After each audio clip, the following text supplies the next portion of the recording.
நீங்கள் மேலே வந்து அணை கட்டினா வந்து கீழே இருக்கிற மாநிலங்களில் கேட்கணும் அப்படிங்கிறது தான் அதனுடைய தீர்ப்பு. அதுவே நாங்கள் கேட்க முடியாதுன்னு சொன்னால் இவர்கள் யாருடைய பேச்சை கேட்க போகிறாங்க? தாய் தமிழுக்கு அவமானத்தை அவமதிப்பை ஏற்படுத்தியிருக்கிறார்கள். ஆளுநருடைய செயல்பாடு என்பது ஆளுநர் வந்தே மாதம் முதலியும் தமிழ்தாய் வாழ்க்கை மூன்றாவதும் பாடப்பட்டிருக்கு. அவங்க தரப்புல வந்து இது வந்து உள்துறை அமைச்சகத்துடைய வழிகாட்டு அப்படின்றாங்க.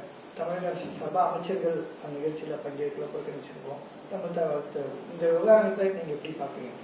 இல்லை, இந்த வந்தே மாதரம் என்பது ஒரு திணிப்பு தான்.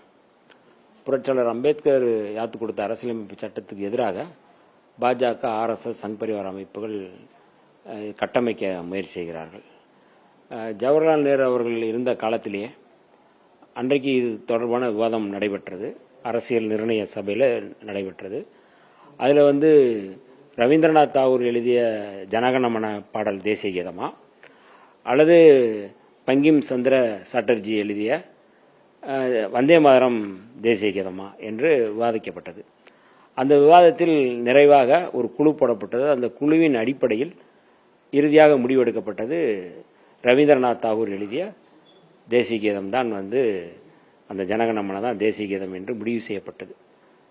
ஆனால் வந்தே மாதரம் பாட வேண்டும் என்று தொடர்ந்து ஆர்எஸ்எஸ், சங் பரிவார அமைப்புகள் முயல்வது என்பது வெளிப்படையாக இந்து ராஷ்டிரத்தை கட்டமைப்பது. இந்து ராஷ்டிரம், இதுதான் அவர்களுடைய நிலைப்பாடு, இதுதான் அவருடைய இலக்கு, இதுதான் அதை நோக்கி போய்கிட்டு இருக்கிறாங்க.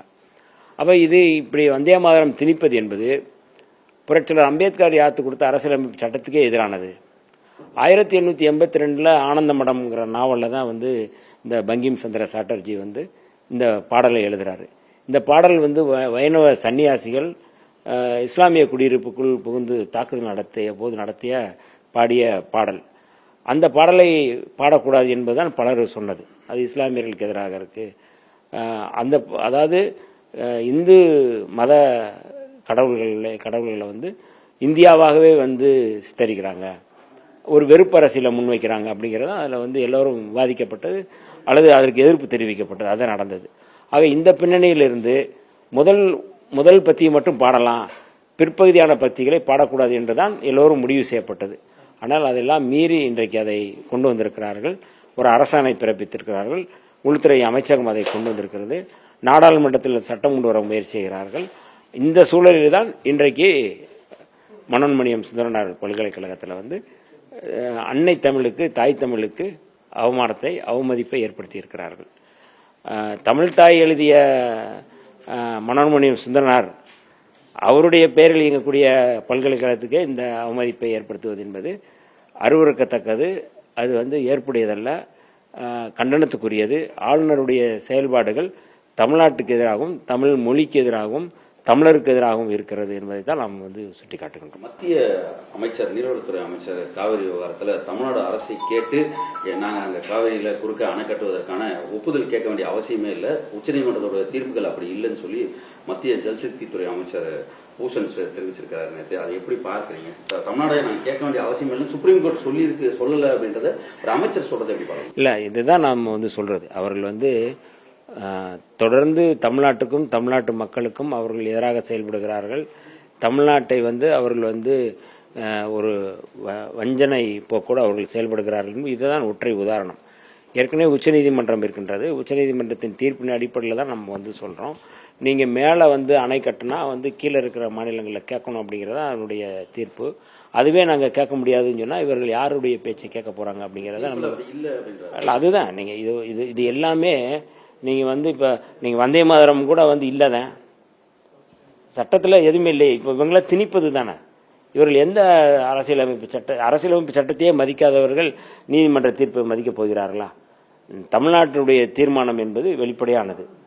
மாண்புமிகு முதல்வர் ஜோசப் விஜய் அவர்கள் சட்டப்பேரவையில் மேகதாது அணை தொடர்பான அந்த தீர்மானம் இயற்றப்பட்ட போது திமுக, அதிமுக, விடுதலை சிறுத்தைகள், பாமக எல்லோரும் சேர்ந்து அந்த தீர்மானத்தை வந்து நம்ம ஆதரிச்சிருக்கோம். அதுதான் தமிழ்நாடு அரசுடைய நிலைப்பாடு. இதெல்லாம் தெளிவாக இருக்குது. அதனால் வந்து மேகதாது அணை தொடர்பாக என்ன முனைந்தாலும், என்ன மாதிரியான இது இருந்தாலும் அதை தமிழ்நாடு எதிர்கொள்ளும் என்பதில் எந்த மாற்று கருத்தும் இல்லை.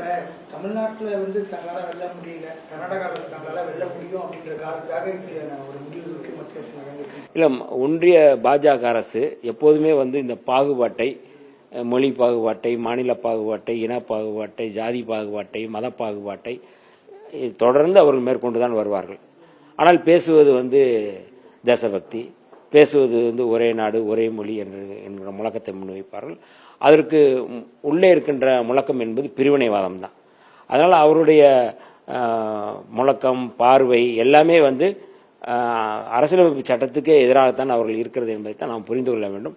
ஆகவே இம்மாதிரியான வந்தே மாதரம் பாடல்கள் மூலமாக அவர்கள் போலி தேசபக்தியை தான் கட்டமைக்கிறார்களே ஒழிய மாநிலங்களுக்கு எதிராக அவர்கள் செயல்படுவதற்கான ஒரு பின்னணியை தான் நாம் பார்க்கணுமே ஒழிய இதில் எந்த விதத்திலும் வந்து ஏற்புடையதல்ல.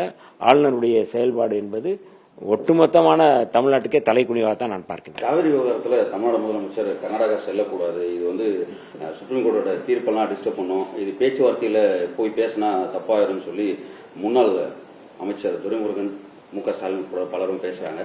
அந்த விவகாரத்தை எப்படி பாருங்க? இல்லை, இன்னமும் வந்து தமிழ்நாடு அரசு எந்த முடிவும் எடுக்கல. இது தொடர்பாக சட்டப்பேரவையில் என்ன வந்து தீர்மானமோ அதுதான் எல்லோருக்குமான நிலைப்பாடு. தமிழ்நாடு அரசினுடைய நிலைப்பாட்டை தீர்மானமாக சொல்லியிருக்கிறோம்.